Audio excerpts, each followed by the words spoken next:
Goeiedag, good day, fellow South Africans and citizens of the world.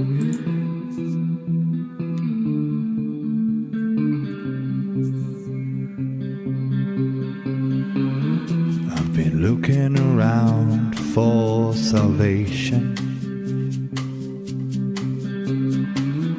I've been looking around for the truth. All around me I see frustration, and I looked all over till I found you. I sit and listen to your stories, and you're telling me, please don't worry. A lot in this world you should know, and love in life is where you should go. If you're looking for somewhere to go, if you're looking for someone to know, if you're looking for someone to guide you, then love in life will guide you.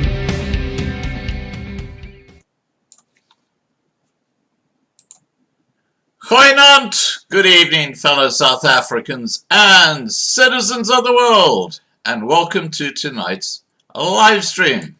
Wow, have we got a cracker for you tonight? Tonight I'm talking to Chris Hattingh, who is still recovering from a very traumatic experience he faced just over a week ago at Frankfurt International Airport in Germany, courtesy of Lufthansa Airlines. Chris had flown into Frankfurt from the US with what he believed was a valid negative COVID coronavirus test.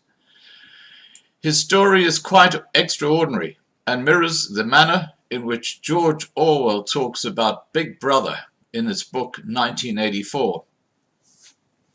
The global population is inching towards the same scenario through artificial intelligence and the Internet of Things, which will track and trace and monitor the entire population as the World Economic Forum kicks off its great reset on the back of the global lockdown.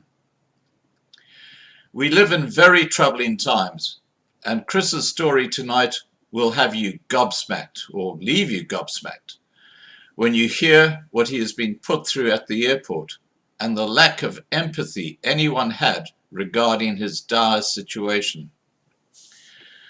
Without a German visa, Chris was a prisoner locked into the International Departure Lounge of the airport for 4 days with no access to his main luggage, just his carry-on bag and the constant voice alert playing every 10 minutes that drove him crazy. Let's watch a video where Chris talks about a situation soon after being refused access to his flight to South Africa by Lufthansa Airlines. Let me get that video up.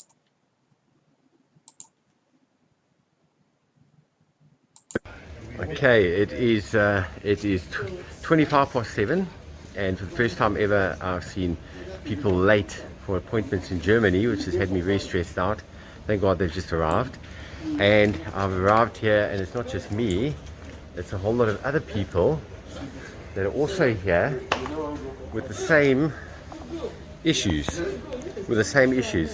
and we all kind of like, we're on the same boat, aren't we? Yeah, Hey? same How thing. insane is this? Endless. Your experience on this? Endless. It's now 3 days, and put up with this for no answers, no answers to anything. First time anyone has given me any reassurance is right now with the staff. Yes. Otherwise, the rest of the in the airport have been unhelpful. Hey? 100% useless. Yes. Yeah. No, we're on the same boat, same page. And here's another person that's also been in the Same airport. page, 3 days now, so my flight's tomorrow. Just took me 3 days to get an appointment, and yeah, changed the flight 3 times. It's not been very cooperative on the German side of things, but the testing and the hotel people have been really good. Other than that, it's frustrating when you're travelling and trying to get somewhere. 4 days to travel is not acceptable during these times. There's no words. There's No. actually no words to describe what we've been through. No. And talking to you this This- morning, now, talking to somebody that's been through the same thing, you know what this has been like. It's a long time to keep someone inside a building because we've not been allowed out for even for fresh air. There's not been that option for us. The guys that haven't been able to get through the border control, passport control. You know, there should be more from the government side to help people like us. Yeah. Definitely. And just some general information. Yeah. Information. They've left us Yeah. in the dark, and they've been. Some reassurance that we will be able to travel to where we're going is what was required, but it hasn't been forthcoming. Yeah. Now on the same page. No, thanks for that. This is just absolutely best insane. wishes, so- Same to you. Same to you. Thanks, man. Okay, there we go. So not just me, not just my biased opinion. This is something that is reality, and it's absolutely disgusting. Absolutely freaking disgusting. That's all I can say. That's all I can say. Okay. I think that gives you a bit of background to what he was facing, and obviously he wasn't alone in his predicament. Now, I'm going to get Chris on so we can talk to him about what actually happened, the whole story, you know, from woe to go. And while I'm getting him on, please remember to subscribe to be kept informed, and please do put your questions into the side chat, and I will put those to Chris later. And especially if you think you're traveling overseas, this is a very important thing to look at. Hi, Chris. Hey, good evening, Scott. How you doing? Excellent. Yourself, buddy? Hey, very good, thank you. Very good. And you're very happy to be back in South Africa, aren't you? Like you have no idea. I am ecstatic, over the moon. Yeah, Never well, been happier. we're going to find out about your traumatic experience tonight. And I hope Lufthansa are listening. Now, you flew to the United States for America, didn't you? That's where it all started. That's right. Yeah, I left for the United States beginning of December to go visit my kids, Right. and there I just got the normal COVID test that was required to get to the USA. So I was there for 3.5 weeks. Right. Now, when you decide, well, you had a flight booked to take you to Germany first, Frankfurt International Airport, and then from Frankfurt International Airport, you were supposed to get a connecting flight to South Africa. Is that correct? That's right. Yeah. Right. Actually, before that, I actually had a flight booked with British Airways, and obviously when they locked down London, the next flight I could get was, I think, the 27th of October 2028. Wow. Well, that wouldn't have been much good, would it? Well, you know, with Exactly. Qantas, they're demanding before they do any international flights that people have proof that they've had the vaccine. This is we're moving into 1984. There's no question about that. Now, tell us why the COVID test you had in the US was not acceptable to not South Africa, but to Lufthansa Airlines.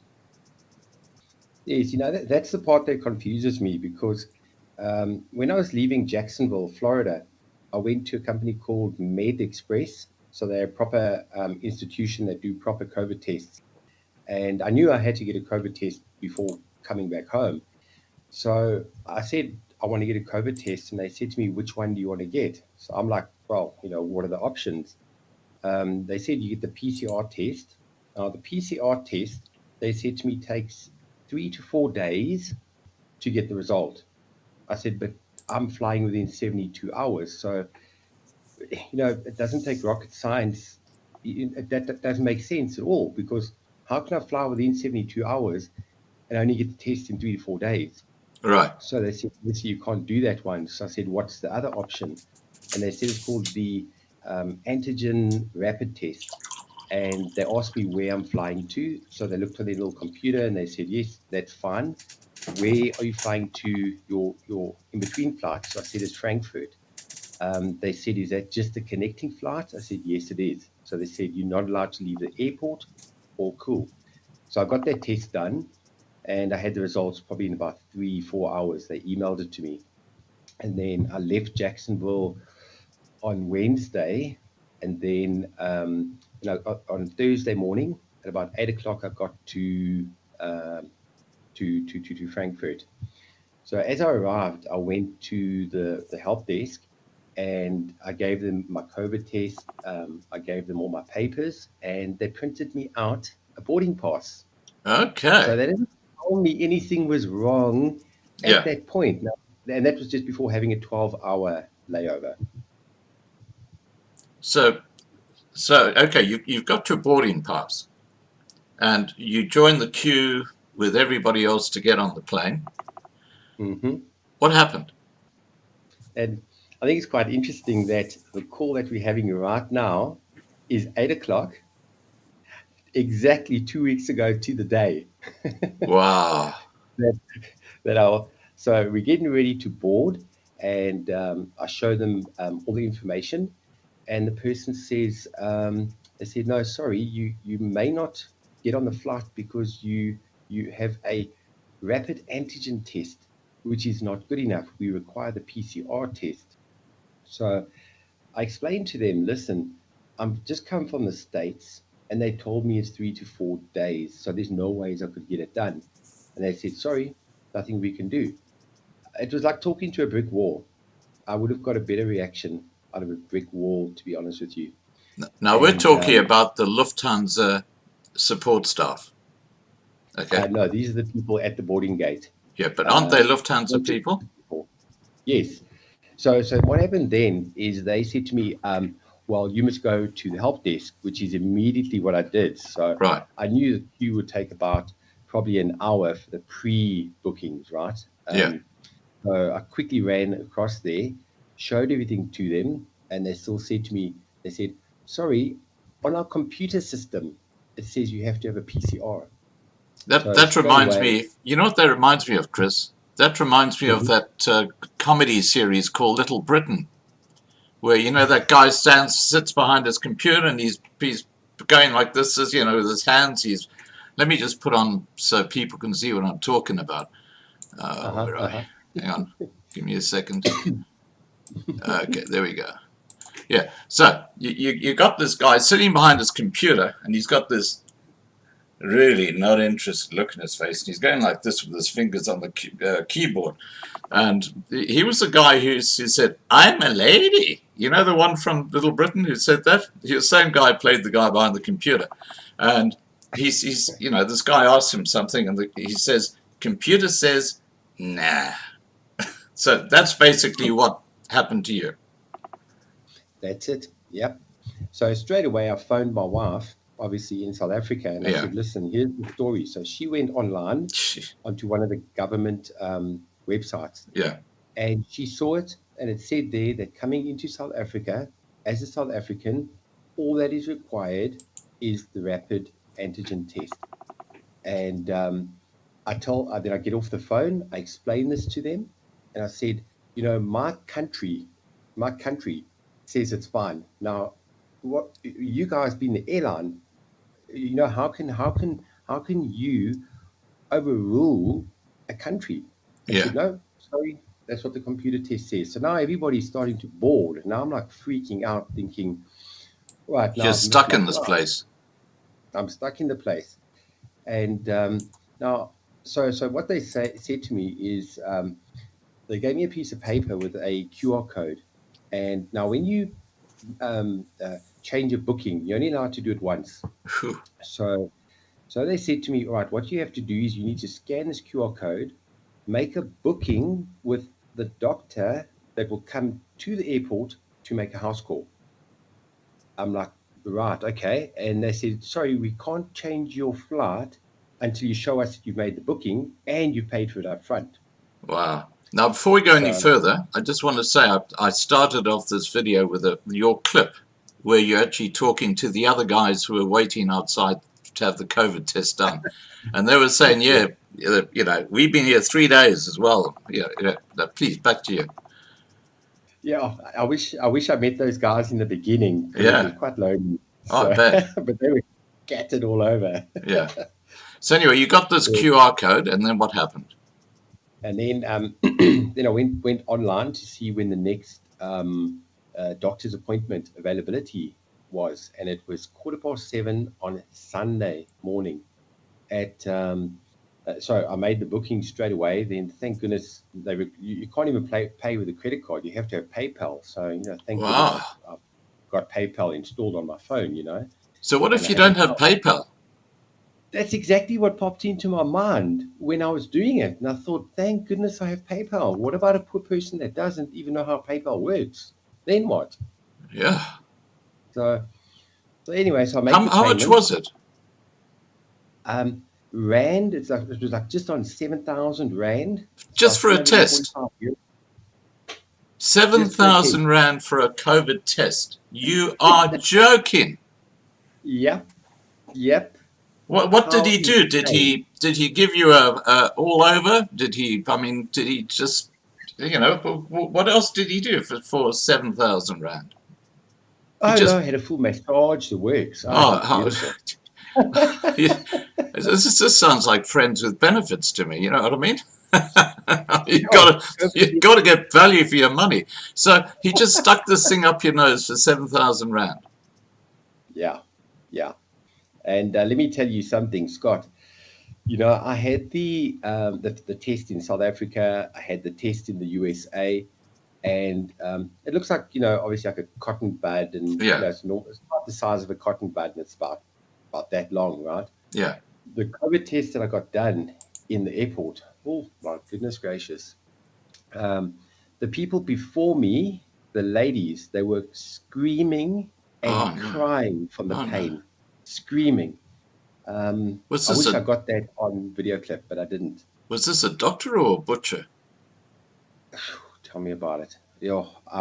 My nerves were shot because it was all those other people there. Yeah. And after hearing this lady scream, we were kind of like looking at each other and we were going, "You next? No, you next. No, Wow. you next. No, you next." And then the car came with a paper and said, "Hattingh." I go, "Oh, she's really done." Right. My turn to be impaled. Okay, let's turn back the clock a bit. So Okay. you arrive in Frankfurt International Airport. Your luggage has been put into storage before it goes on to the connecting flight.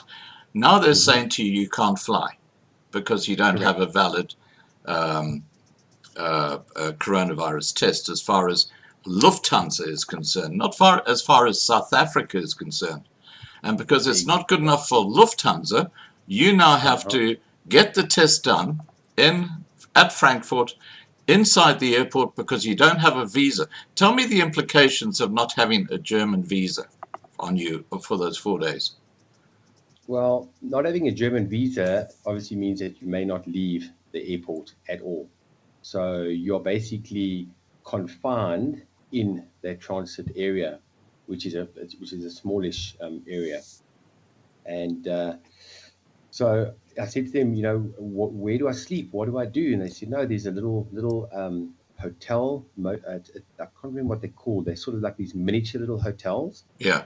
But and those were fully booked, and there's only like a handful of them. And I'll get into that a bit later. That's a syndicated thing on its own as well, just to put the cherry on the top, So they said, sorry, you stuck here. You got to be in the airport until Sunday, and then they booked my flight for 10 o'clock on the Sunday night.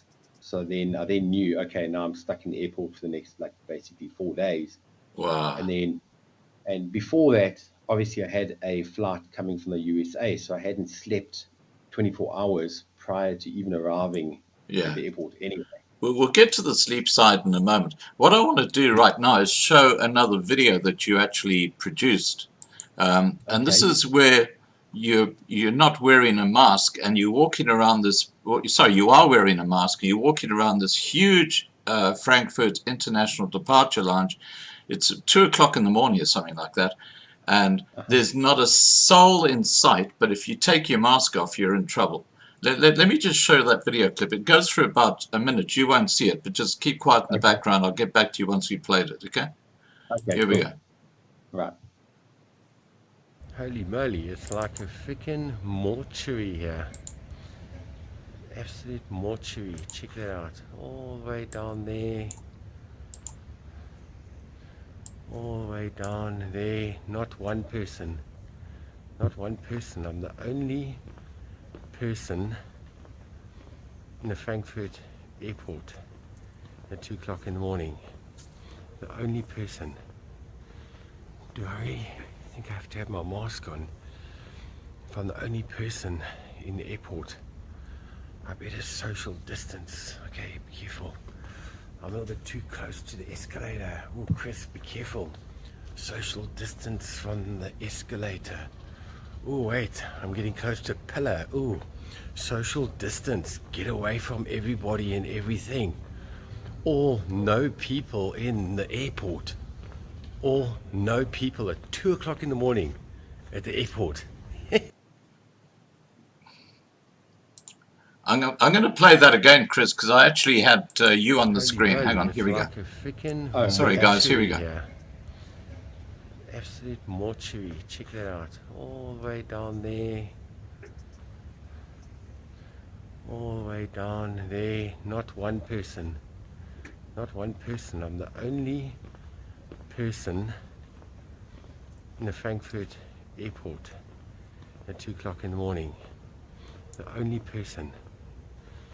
Do I really think I have to have my mask on if I'm the only person in the airport? I better social distance. Okay, be careful.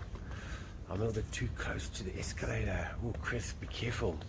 Social distance from the escalator.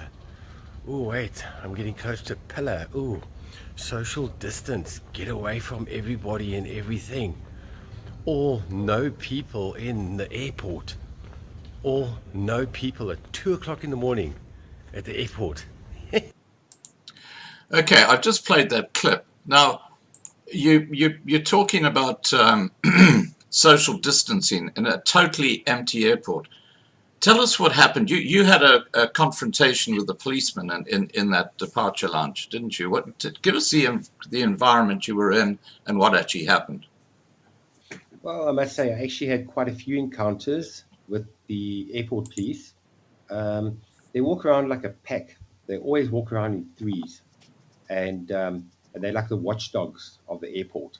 I don't call them the airport guards. I call them the airport guards. The authority that they have. Ah, okay, got it. So fear-based. So fear-based. You must see the people. They see the guards of the airport, and everybody gets in line. Like everybody must start marching now. It's actually pathetic to watch. And I was walking around. I had my mask on, and it was like this. So I had it just over there like that. Yeah. I'm walking, and the airport is empty. Like we've just seen in that video clip.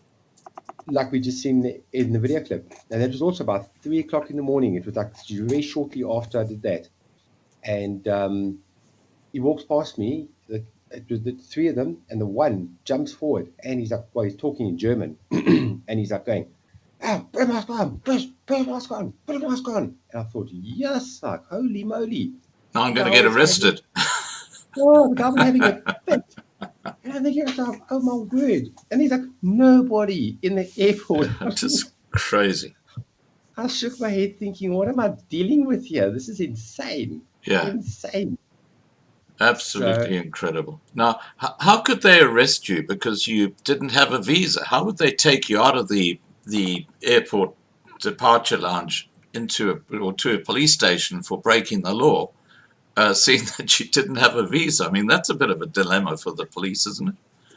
That would be quite interesting. They probably got some secret little element they put you in, and they put you in a detention concentration camp or something.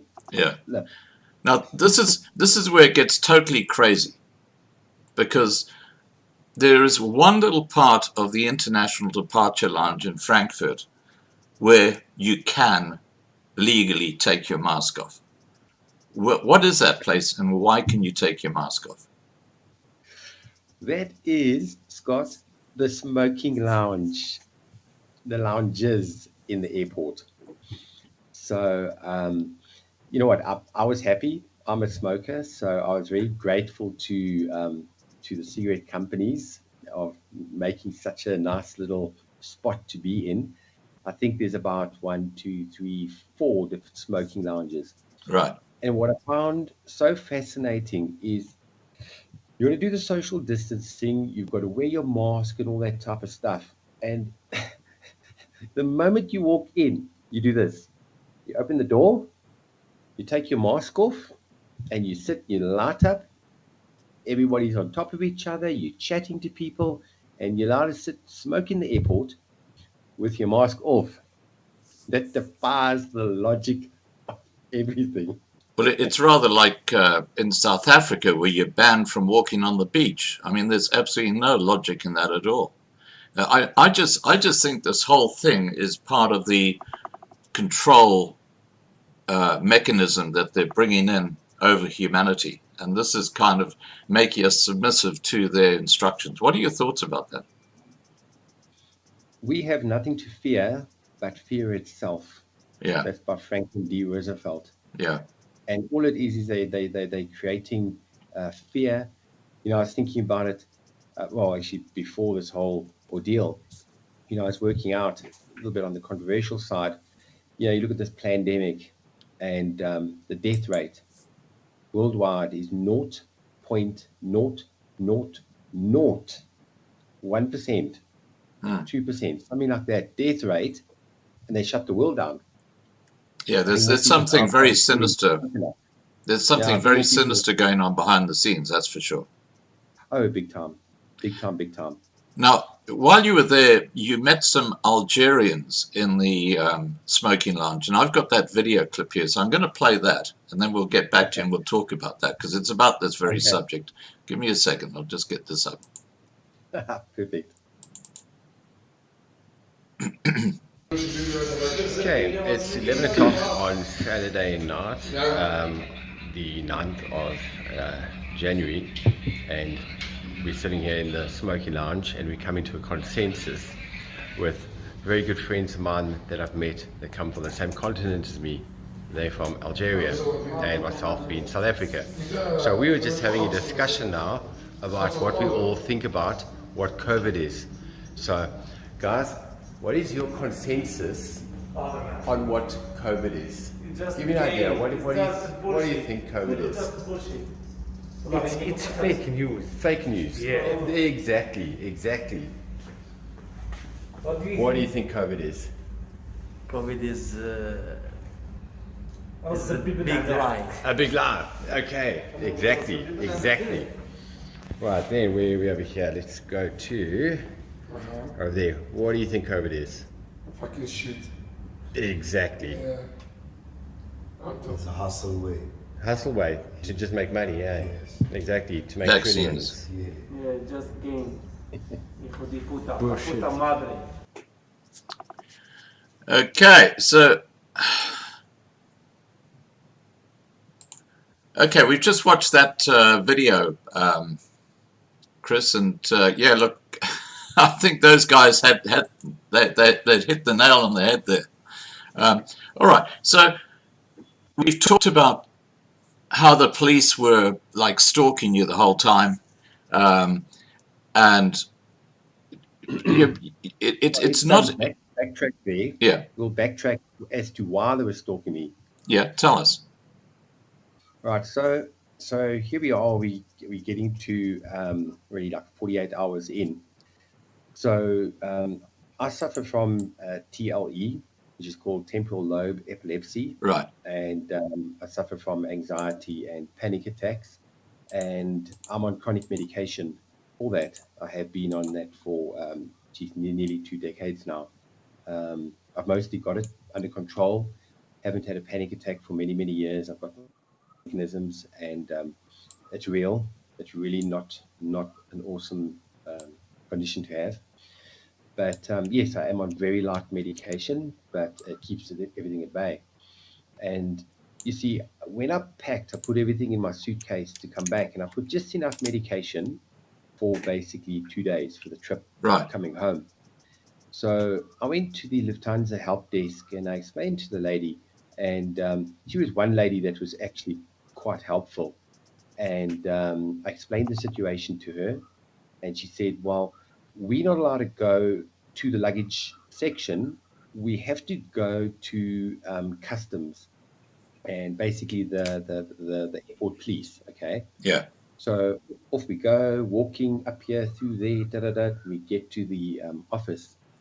And what I found quite interesting initially is, so we get to the office, and there's about 4 of the policemen in there, and 2 of them didn't even have their masks on. They were just chatting with their masks off and that. 2 sets of rules. Double standards. Hello, gee whiz. So obviously they're talking, and I'm just smiling behind my mask, and they haven't realized that their masks were off. Eventually, I'm like looking at them, and then the other guy notices, and he tells them, "Ooh, put your mask on." So they put them on.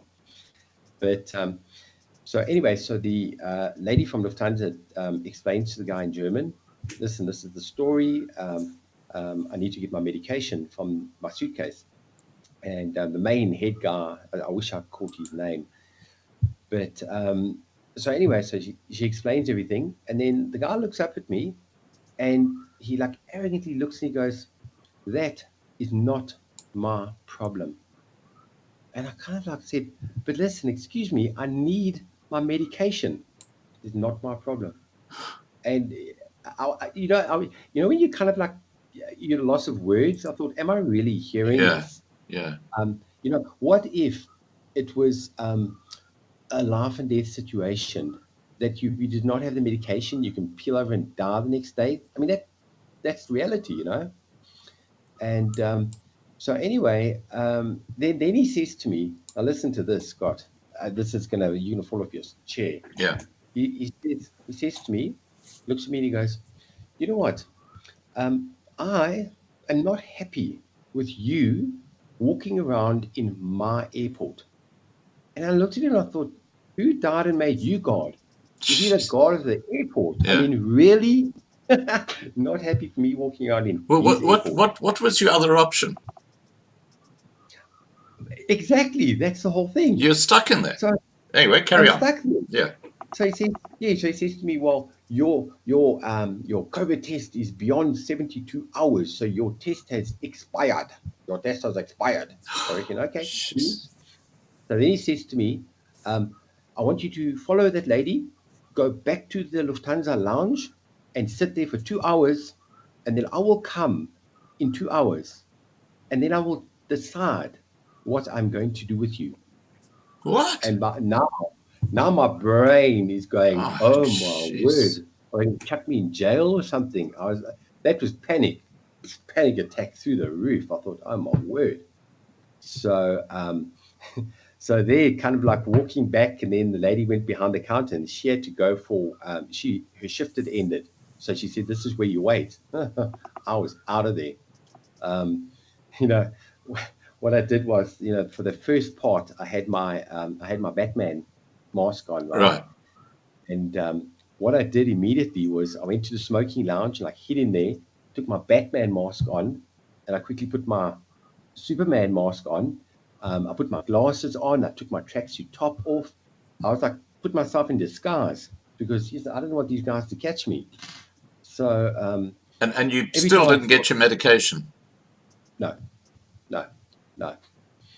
So by the time it got to that evening, by Saturday evening, like 12 o'clock, early hours in the morning, I was battling. Hey, I was like, my anxiety was keeping me. I bet you were. And one of the most traumatizing things you talk about is something that we all hear in international airports, and that is these announcements that take place at regular intervals. Tell us how that impacted you. Oh, my word. Oh, my word. You know, I've done a lot of international traveling. I've been in airports all over the world. I've had 12-hour layovers in my life, 14 hours, and you get your normal announcements and everything in when things were normal, right? But now, obviously, during COVID time, this insanity, they've got a message that comes through on the intercom system, but now it's loud, okay? It goes Yeah. through, I mean, you've been in an airport. I mean, that the intercom goes to the entire airport. Just for the side chat, this is in Frankfurt, Germany. Yeah, carry on. Yeah. Yeah. Frankfurt, Germany, International Airport. Yeah. And so when the intercom goes off, whether you're in the toilet or whether you are, it doesn't matter where you are. I mean, it's just loud, okay? So nobody doesn't not hear it. And the message that came through, it starts off in German. So the woman's talking in German, and then the message goes on to during this COVID time, you need to make sure that you are wearing your masks at all time, and please keep the 1.5 meter rule away from the other people. And I thought, oh, okay. Now that went off every single 10 minutes. 9 minutes and 46 seconds to be exact. Wow. Finishes, ends. And, it didn't bug me in the beginning, but after 24 hours, you kind of like start to notice it. And especially when you get to after 10 o'clock in the evening, that's when most people have flown off. So by 10, You're all alone in that place. You're all alone in that place, and it echoes even more, but loud. And that's when you're trying to fall asleep. You kind of like lie there, and you're not sleeping in a bed or anything. You're using your backpack or your shoes as a pillow, and you're lying there on a bench, a hard bench. So you're lying there, and like as you're about to doze off, that intercom system comes on. God. Then you lie down, and as you're about to fall asleep, the intercom goes off again, and you wake up with a fright. Yeah. It's like waking up with a fright every 10 minutes. And I heard that intercom system nearly 600 times. And Wow. I must admit, the last couple of hours that I was there, every time it came on, I put my hands over my ears, and I went, la, la, la, la, la, la, la, la, la, la, la, la, la. I couldn't hear it. It was driving me torture, Scott. It was literally like torture. I felt like I was losing my mind. Yeah. So it's like the old drip water treatment where they tie you down, they drip a bit of water on you every few seconds, and it drives people crazy. So would you survive 2 weeks in that sort of environment? No. I think a person would go crazy over, number one, the sleep deprivation, and definitely the intercom system. Yeah. No fresh air. I mean, I didn't have any fresh air for like 5 days. I was just in transit and stuck in the airport 5 days, no fresh air. I don't think a person would make it. I'll admit to you, I don't think I would have made another 2 more days. I think I was at my wit's end. I was like in and out of consciousness. It was that bad. It was terrible. Terrible. Let's make this quite clear. No one at the airport helped you. I mean, none of the customs staff helped you. Lufthansa staff didn't help you. They were just completely disinterested in your plight. Am I correct in suggesting that? Totally. They didn't give a shit, eh? They did not care at all. They didn't care at all. It was like I said, it was like being in a camp, and you were just like they moved you along like an animal. There was no emotion, absolutely nothing at all. They did not care whatsoever. This equates to torture when you think about it, because let's get back to sleep deprivation. How many hours sleep did you have over 4 days locked in that airport lounge? Oh, let's have a look. Like I said to you, before I arrived, I was already 24 hours of no sleep, so I was really quite tired when I got there. All in all, over that whole, basically, 5 days of being awake, I slept probably 5, maximum 6 hours sleep I had in 5 days. Wow. You must have been absolutely exhausted. I mean, I had 5 hours sleep yesterday, and that wasn't enough. Wow. You know what? You know when you watch stuff on TV and you see people like in a mental asylum and people are like Yeah. going a bit crazy. I kind of like could relate to that, and you could actually start hearing voices in your head. I could hear even in between.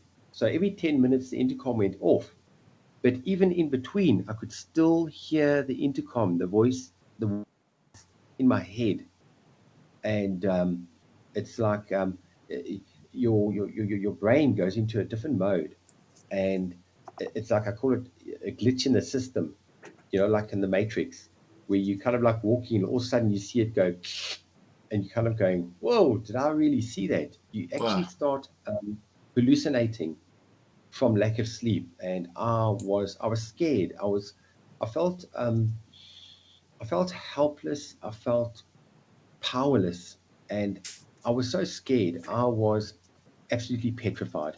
Absolutely petrified. Well, we'll get back to the trauma you're facing now as a result of your experience in a while. But you had to look after your own, cleaning your face, doing your teeth and stuff like that. But tell us about that, because this is a pretty basic thing.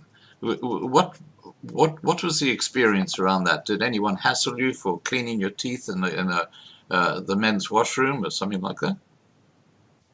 No, not at all. People came in while they just catching an in between flight, and here I am with my shaving cream, my toothbrush, Ah, brushing it away, putting my deodorant on. Thank goodness I had deodorant with me. But that and people were kind of like smiling at me, sort of thinking, okay, this guy's over a little bit overboard, but they didn't realize I'd been there for so long. yeah, It yeah, felt like the movie The Terminal with Tom Hanks, yeah, staying in the airport for so long. absolutely. Well, But otherwise, changing clothes. I obviously couldn't wash my hair and stuff.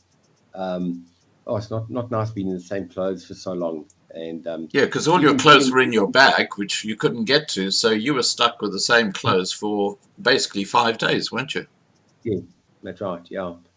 And even although you're putting deodorant on, you can still kind of, by day 4, I was like Yeah. smelling, hey, and I was like quite embarrassed. I was like, miff. Yeah. But you know what would have been really mind blowing for me if I'd been in your position is seeing these people arriving from a plane, going to a departure lounge, and leaving again, and you're stuck in the bloody place. I mean, that to me would have just. I don't think I could have taken. I don't think I would have lasted 4 days. It was tormenting me. I was looking at them and I felt jealous. And I was looking, quite funny you bring that up, Scott. It's something I haven't put a lot of thought into it. It's bringing back all the emotions now and the thoughts. Yeah. And I actually looked at these people with a bit of, not disgust, but I sort of like shook my head because they all smiling and bouncing and happy and this and that. I'm like looking at them going, if you only knew what I'm busy going through right now. Yeah. This is absolutely crazy.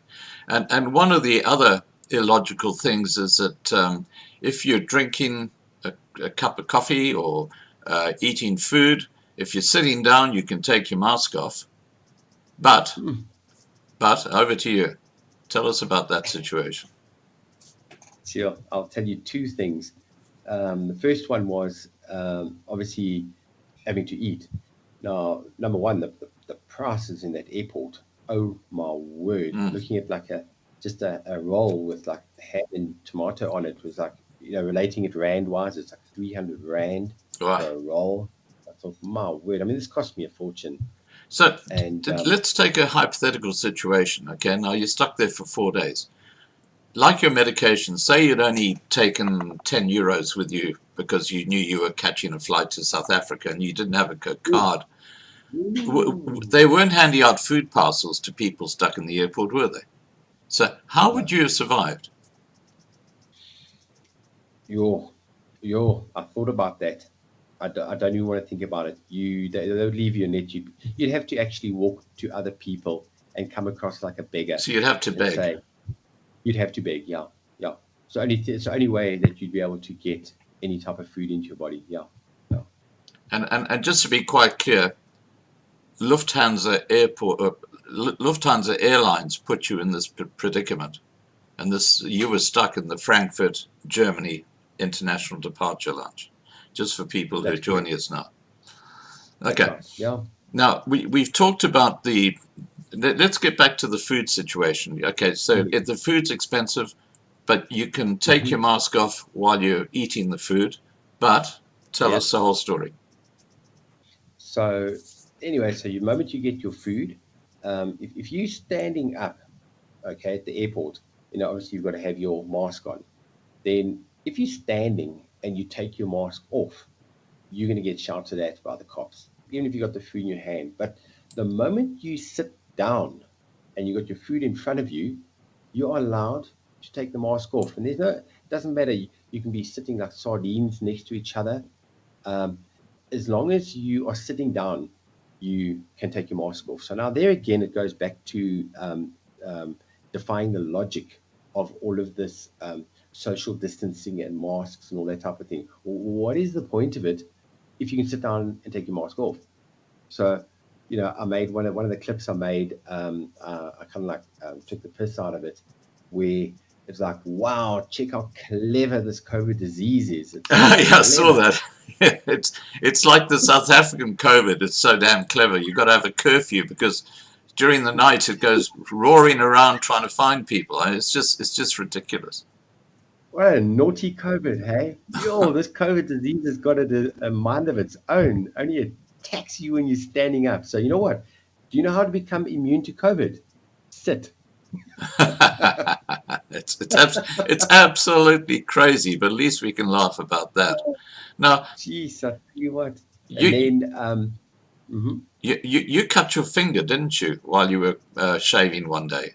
So what could you do? How could you get help for your cut finger? Well, what happened is I had my disposable razor. It was in my backpack, and I was sitting in the smoking lounge, and I wanted to get my power bank to charge my phone. So I put my hand in the backpack, and I felt this like a bit of a pinch. And I thought, hang on, what was that? That was a bit sharp. And as I looked up, I had two perfect little cuts at the end of my finger, and the blood started dripping all over the table. And I was like, oh my word. So I think it had like tissues and that. But Scott, you should have seen the other people's faces that were like sitting there. They see the blood. Yeah. And it's like they had a full cigarette, and they like put it out, and they got up and they flipping ran. Oh, they probably thought you'd cut your wrist or something. I was like, oh my goodness, what has this world come to? It's like, there's no compassion anymore. There's no compassion. You say, hey, how can I help you? I'm not going to touch you, but how can I assist you? Yeah. So, I went to, thank goodness, the chemist was open there, and I was able to get plasters. And now, I'm right-handed, and I'm trying to, with plasters, you kind of like, you lift it, but then the moment they touch each other, it's like, oh, it doesn't work. Next one. And now I'm like holding it like this. It starts bleeding. Yeah. Hold the plaster, kind of do this. And then, you do that well. and then, holding it. No. I take another plaster. It touches itself again. I'm like, can somebody help me? I'm not getting this right. So, third time, and I go like this.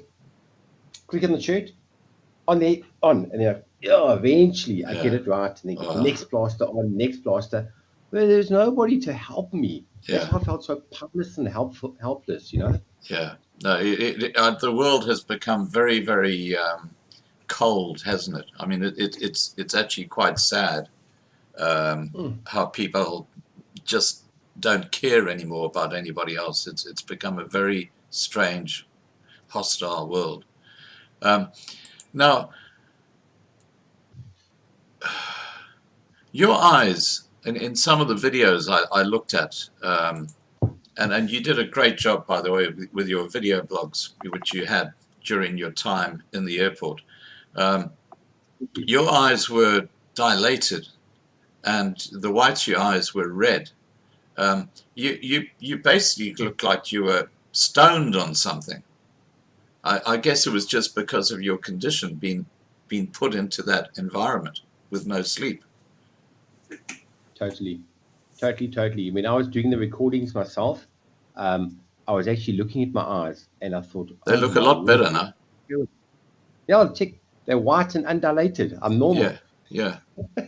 Wow. Yeah, no, it was yeah, especially like in the morning, it felt like sandpaper in my eyes. Yeah, I know My that eyes were feeling. itchy. Yeah. Oh, it was absolutely terrible. Yeah. Terrible. Now, Yeah. how could this ordeal have impacted your health, or has it? In other words, with your condition that you had and the medicine that they wouldn't allow you to take, how could that have impacted your health while you were locked up in that airport? Well, that's why I say I don't think I would have lasted 2 more days further, because then my body would have gone straight into panic attack. And I- anxiety is one thing, but having a panic attack is another thing, where you actually you lose your breath, you can't breathe, you can actually pass out from getting a proper panic attack. Wow. It's not the nicest thing to have. And where it's impacted me now is, 2 days after getting home, I went to the shops, and so I obviously put my mask on, and just all the people in the shops, and listening. It was in the spa, and the intercom system went off. Holy moly! It was like I couldn't breathe when I heard that intercom system. It brought flashbacks. It brought flashbacks. Yeah. Wow. And Of that intercom at the airport. Yeah. And I was driving home. Now, listen, I haven't had a panic attack in over 10 years. Over 10 years, I've not had one. And I had to pull off on the side of the road. First time. I saw that I had a video. full-on panic attack. Yeah, while I was driving. Yeah. I've never had that before. So yes, there has been an impact, and I'm angry. I'm actually pretty angry about what they put me through unnecessarily. Well, I think you got every reason to be angry. Now, are you going to be taking any action against Lufthansa for what happened? Definitely. Good. Definitely. Good. I think you really need to. I've surrendered it. That's something that when I talk about surrender, it's something I had to do when I was at the airport. That was one of my coping mechanisms. I said the serenity prayer over and over in my head. Right. Which is, God, grant me the serenity to accept the things I cannot change, Yeah. the courage to change the things I can, and the wisdom to know the difference. I probably said that about 300 times Wow. in my head, just to keep myself sane, because I can't do anything about it. So I need to accept it, and I need to surrender it. So kind of like what I'm doing right now is I wouldn't know where to start. And I'm hoping that being on your channel, which I'm very grateful that you've done this interview with me, and I believe that this information is going to get to the right person, and I believe that the right me and will say to me, Chris, oh my goodness, we've done this before, or we specialize in it, or something like that, and somebody's going to point me in the right direction to take them on, because I've got every right to, I believe. Yeah.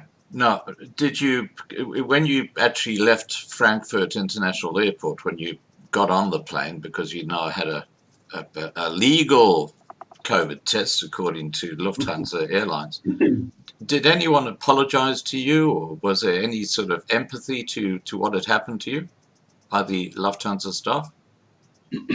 Absolutely nothing. They did not care at all. When it came to the pre-booking in again, they obviously didn't know me or recognize me. I was like a brand new sheep, going to. Yeah. And so they're like, good evening, how can we help you? And I kind of put everything, I showed no emotion at all. Yeah. I didn't even say good evening. I didn't look at them. I just put it down. They had a look, moved on. I didn't even open my mouth. I thought, I'm going to do one of two things. I'm either going to just keep very quiet and be quite rude, or I'm going to make a scene. Yeah. And if I make a scene, I could end up in jail. So, or they'll kick you off the flight and you'll be back to square one again. Jeez, I was like a goody two shoes. I wasn't gonna cause any trouble, eh? But don't you think this is what this is a really good example of how by persecuting people, which we're being persecuted in the lockdown, they're actually putting us in a position where we become very submissive and we do what they say. And you know, your situation there when you were leaving epitomizes what I'm talking about. You didn't want to rock the boat. No, 100%. You're totally submissive. You don't want to rock the boat. Exactly what you said. And like I say, no remorse, no nothing. They really just didn't care. Yeah. We're becoming such a cold, callous world. I just want to address the side chat. We've got about 250 people watching at the moment. Guys, please remember to subscribe to be kept informed. Put your questions in the side chat. I haven't seen many questions come through yet, but there's a lot of empathy to your situation, I can assure you. I will certainly be sending Lufthansa the link to this live stream and suggesting that they sort this out. Okay, now let's just continue with this. So, just to summarize, just for the people who've just joined the live stream now, what happened was that you took a COVID test in the US, which they assured you was sufficient to be acceptable in South Africa. You arrive in Frankfurt, Germany International Airport. You've got to change flights. You're getting a Lufthansa flight, and Lufthansa say, no, that test is not good enough. So you got to actually now have another COVID test done in the International Departure Lounge because you don't have a visa. You can't leave that little area. And you're stuck there for 4 days because the doctor won't see you until the Sunday, which is 4 days later. And to get a booking with this doctor, you have to pay 7,000 Rand for a COVID test. Have I got anything wrong, sir, yet? No, that's exactly as it is. And that COVID test was excruciating. You've had several, and the way you did it was just everybody who had it was screaming. Yeah, and what was quite hectic. This one was a lot longer, and the end, the little the tab at the end, the pad at the end was about 3 times bigger. Wow. And it was beige in color, and it was wet. So they took it out of this sealed thing. And the guy, what he did was, you sit down, and he takes his hand and he pushes your head against the wall so that you can't even move your head back. Right. And he takes this thing and he puts it up your nose. I have never in my life felt anything like that before. The pain, it was absolutely excruciating. It felt like it went so far up that it actually felt like it was touching the back of your eyeball. Oh no! And it kind of like felt like it, and it sounds weird. It sounds like it was like basically touching your brain. Oh. I have never felt anything like that before. It was sore. It was damn sore. And no wonder the women were screaming when they went through that. Yeah, even the guys after me, they were screaming as well. Wow. And I think it was very, very sore, and I didn't budge though. Hey, I didn't budge. Yeah. And he looked at me and he pulled it out. And he puts it in the other nostril and he pushes it further. And then I didn't budge at all. And he said to me, "You've got a very strong threshold for pain." Oh, and I just said to him, "Listen, this guy's a sadist." Yeah. I just said to him, "You know what? I'm numb. What I've been through in my life, please, this is nothing. Just do what you have to do, really." Wow. Okay, well, look, I think we've pretty well covered your whole experience at Frankfurt. What is probably the most disturbing thing that happened in those 4 days while you were locked down in that departure lounge? If you reflect on that time. If I reflect, yeah. I would say, like I mentioned just now, was obviously that intercom system. I've had a few of my friends I was talking about, and they asked the same question you are asking me now. And the biggest takeaway, or the biggest part that I can remember, is definitely that intercom system that was literally driving me off my head. So I spoke about that in detail just now, but that is the number one. The other thing is is when I got the COVID test at like 8 o'clock on the Sunday morning. It was the weirdest thing when I was on my way to go get the COVID test.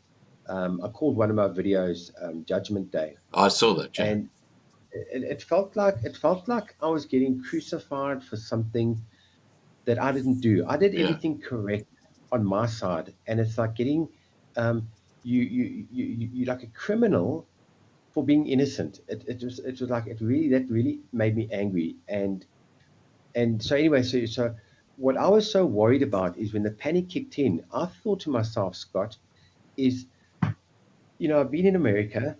I was in Florida, which is a hot spot of COVID or whatever. Yeah. And I've been traveling, and then I'm sitting in the airport. So my biggest fear was I arrive at the airport negative, and I could end up leaving the airport positive. So yes, obviously I was worried about catching this flu. Right. So, if they test you positive, what then happens is they put you in a detention barracks. They take you, they put you in a van, they put you in a detention barracks, like a little jail, and they put you there for 14 days. And you've got to pay 300 euros per day. That's 84,000 Rand I would have had to pay if my little test came back positive. So I've never been so positive to get a negative test in my life. No. And let me tell you something. Yeah. So I got the darn test done, and then they said you'll have it emailed within the next 3 to 4 hours. And so I kind of left it. I carried on my own little mission. And so after 3 hours, I'm looking at my phone and I'm checking the emails. Yeah. And like every minute I'm checking. Every minute. I was going mad, and eventually, like an hour later, the email comes through with an attachment, PDF attachment. And that must have made you just sweat. So I sat there and I opened the PDF and I put my little password in, and I opened it, but I looked away from the phone. I was too scared to look. About 5 minutes later, eventually I'm going, I look at it, I look away. I look at it, I look away. Eventually I look and I go, negative. I was so excited. I was so happy that it turned out negative. Wow. Because then I knew, okay, now I can go home. And it gave me a second wind. After what I've been through. You'll probably notice in the last 2 videos I was a little bit more upbeat. Yeah. Because it's like when you've got a definite end in mind. When something is like open-ended, you feel like you are in limbo, and there's nothing worse than being in limbo. Yeah. But once I knew, there we go, you can go, then you can start counting the time down, and that was a big relief, massive relief. Wow. Now, what's your advice to anybody who's traveling internationally? Sure. I would say don't fly Lufthansa. Okay, we got that one. And Emirates, you've got to have a vaccine pass now, so don't fly Emirates either. Oh my word! Just just make sure that that you've got all the right tests in place, because trust me, you do not want to go through what I went through. Anybody on this call right now, if you've done international travel and you've had a layover, sit and think about that layover that you had, the longest layover that you've ever had. And I want you to think about, how did you feel, your emotions, your sound, what were you seeing, that type of stuff. Yeah. And then take that and times it by 10. Well, my longest has been 6 hours, and I was totally blown away after 6 hours. I tell you, I was ready to climb a wall. I think if it was 4 days, I don't think I would have lasted. I think I would have just made a break and tried to get out of there. I'm serious. I really do. No, it's absolutely nuts. And then the third thing, the biggest thing that really stuck out in my head was that I learned from the Algerian guys Yeah. is that so you're walking around in the airport and you've got to have your mask on, right? And I did the exercise. I wish I got this on camera, but I didn't. This was like pushing the envelope. I was a little bit scared of doing this. Yeah. But you're walking in the airport. Okay, so what I did was I had my mask down. So my mask was, hanging on your shot and your chin. And I had a bottle of water and the lid was on, okay? And I'd walk and then purposely I'd get the reaction from the cops, they're walking their threes. And they go, oh, mask up, mask up. So you're like, oh, sorry. Put your mask up, right? Yeah. What I did was I waited like about 10 minutes, walked to another section. And what I did was I took the lid off of the water. Yeah. And I had my mask down. So I'm busy walking, take my little sip. Oh, yeah. And I walk past them. They look at me and they walk right past because I've got an open bottle of water. That's crazy. I learned the secret. So I walked around the airport with an open bottle of water and spent most of the time in the smoking lounge. I can go jump if I want to wear a flipping mask. Oh, wow. Look. So, guys, if you stuck in an international departure lounge like that, just take an open bottle of water around with you, and you don't have to wear your mask. That's the answer. That is just absolutely crazy. Now, Sue Vickerman has said Chris must send a written complaint to the Frankfurt airport manager with a CC to Angela Merkel. He must say he will never be back and will tell everyone never to visit Germany. Angela Merkel, that's a plan. Let me get a hold of her. Let me just go straight to the top. I mean, Yeah, absolutely. I mean, you're a passenger. So, are there a lot of people stuck in that international departure lounge facing your same predicament? When I got the test, there must have been about 1, 2, 3, 4, 5, 6, 7, 8, about 8 or 9 people. So that's 8 or 9 people per day. Wow. And you see, you're scattered among the airport because it's you big. Can't recognize. You can't look at that guy and go, you're one of me. You've read some... Like 3 days, 3 days, 3 days, 3 days. You've raised a really interesting point, and I'll tell you why. Because, with this, the anti-vaxxers, and I'm an anti-vaxxer. I'm not going to have the vaccine. And they're, well, cool, good. And there are a lot of people who are not going to have the vaccine. And what they're suggesting now is that they're going to be like two areas in the community. They're going to be those who've had the vaccination, who will be able to go and buy stuff, and they'll be able to go and take a flight, and they'll be able to go and work. But you're going to have the outcasts, who are the people who are the anti-vaxxers, who the people who have been vaccinated, who now are transhuman because they've had their DNA played with. They're going to be looking down at the anti-vaxxers, like they're a second-class citizen. And that's basically what you experienced when you were stuck in that airport with the other travelers who were just kind of flying straight through and catching another plane or getting out of the place. So you were like an outcast. It must have been a really degrading but really interesting situation, because it's something you will never forget. Totally. Yes, I did feel like an outcast, and there's no ways I'll be taking a vaccine. I reckon I just, on this call right now, I just thought, hey, there's a big business opportunity here, making fake vaccine certificates. This is a whole new. Hey! If you can do that, well, I better not say it on here because YouTube are like, someone will report this and then it'll be taken down. So no, I won't go there. But you know what I'm thinking. Yeah. All right. Now, so what I did was, sorry. No, carry on, Chris. Yeah. So what I must say, something that really helped a lot was making the video clips. As you saw on my channel, I've made 25 videos, and I called it Chronicles of Chris. 4 days, in Frankfurt Airport. So, I've never put a channel together, and I just thought, you know what, actually, while I was doing it, I just thought, you know what, I need to get this out there, and people need to see. Yeah. And that definitely kept me it kept me a bit sane, because it kind of like gave me something to do bigger than myself, if that makes any sense. Yeah. So all that crazy. Yeah, some of the clips are a bit on the controversial side, and I'm excuse me surprised YouTube swearing. haven't taken them down.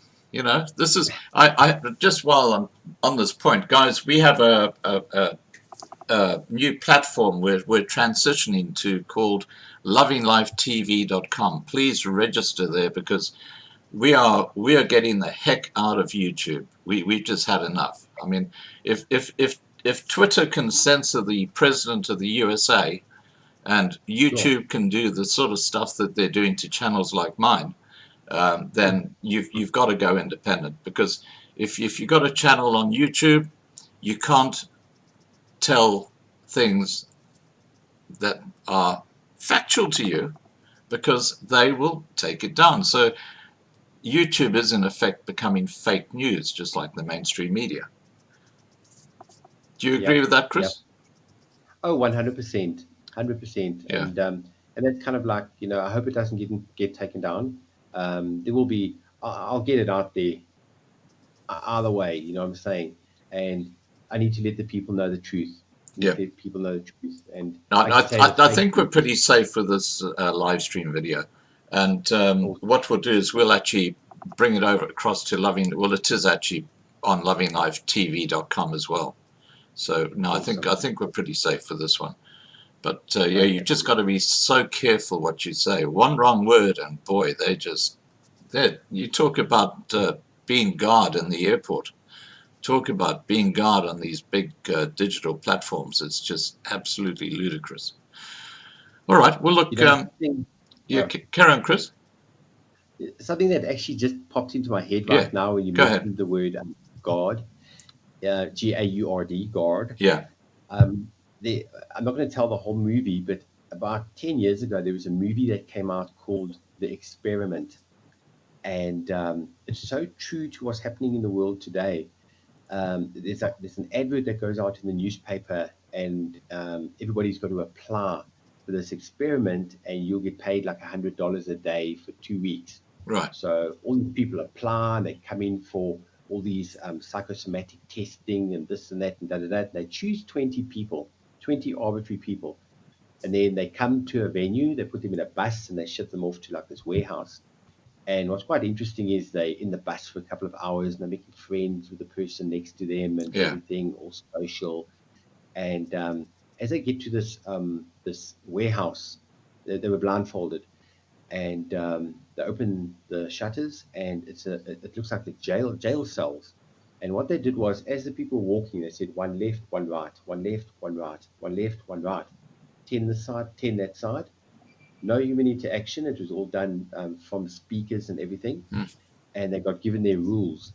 And the 10 had to put their prisoner uniforms on, and the other 10 had to put their warden uniforms on. Ah, I get what's happening here. Yeah. And so it's a power. See the dynamics. Yeah. And by wearing your freaking uniform, you've got the power, and you can see how the dynamics change. I don't want to tell the whole movie, but if you can get your hands on it, it's called The Experiment. Wow. It feels like that's what we're going through right now. I just thought about that now as we're talking. Yeah, no, that's a video or a film we've seen. All right, I'm going to start wrapping up our live stream. Chris, thank you so much for your time and taking us through your journey. Wow, Lufthansa really have got a problem with this, I believe, because the way they treated you is just disgraceful. Now, we're going to be talking to you again in probably a couple of weeks' time on a totally different subject, and it's a subject that's close to my heart, and we've talked about this this morning, your time in South Africa, and that is that you have a business involved in buying gold and silver, physical gold and silver. Now, We're not going to talk about it tonight because I want to keep this specifically on your experiences at Frankfurt International Airport. But we will certainly be talking about that in the next couple of weeks, and I look forward to that. All right. Thank you to the moderators for looking after the side chat. I hope you've found this discussion interesting, and I would add disturbing when you consider the way that travelers are now being treated in international airports and by international airlines. We're being treated more and more like cattle, aren't we? It's just like you're just a piece of meat that they've just got to get from point A to point B. Totally, absolutely disgusting. I never thought I'd experience something like this, and I think what really gets me is that Lufthansa think that they've got more power than a country, and that's what really grabs me, So you'll see. Like I say, anybody that wants to watch the rest of the videos, go find my channel and just watch all. Well, look, I'll put your channel link down below this video in the description so people can see the Chronicles of Chris, and there are 25 videos in there, and they all go for about a minute or 2 minutes, but they're different parts of your time locked away in that airport, and then how this has impacted on you after the effect. And I have to tell you that one of my many subscribers sent me a link to your first video that went up, and that's when I contacted you and I said, hey, I think I put a comment down below it, and you sent me an email, and that's how we got in touch. But yes, look, I just find it extraordinary. All right, Chris, thank you so much. Have a good evening. Take care. Yeah, thank you so much, Scott. It was really awesome. I look forward to being on the channel soon. Okay, fantastic. And take care, everybody watching. Have a good evening, and just be very careful. I won't be traveling internationally for a long time until they sort themselves out, because if I was stuck in 4 days in an airport, I think I'd go absolutely mad. I think you did fantastically well, I have to tell you. All right. Thank you. Okay. Cheers, mate. Okay.